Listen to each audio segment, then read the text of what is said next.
bitta aytib ketish mumkin. Men o'zim avtosalonda ishlayman. Mashina so'rayaptilar. Agarda haqiqatda menga yoqsa, mashina ham bor. Bo'ladigan gapda bu. Bitta podarka bor-a? Bor. Mashhura, o'sha sovg'alarga arziydigan nima hislatingiz bor? Nima ishlaringiz bor? Zo'r savol bu.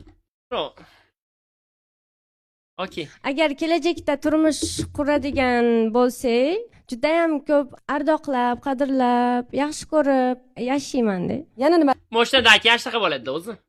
Bitta moshinadan keyin ashtaqa bo'ladi o'zi. Jigarda bitta moshina tema ochiladi. Moshinadan keyin ashtaqa ardoqlab, qadrlab, yaxshi ko'rib yashay boshlaydi, tushunsizlar? Bitta moshina temani hal qiladi, guys. Ko'p farzandli ko'rish orzungiz bormi? Bitta, ikkita yetadi. Pishir kuydir uy ishlarini yaxshi bilasiz. Yana bitta bersana 7-8 taga chiqadi, guys. Yana bitta bersana, yana bitta moshina bersana, shu bitta ikkita bola 7-8 taga chiqadi.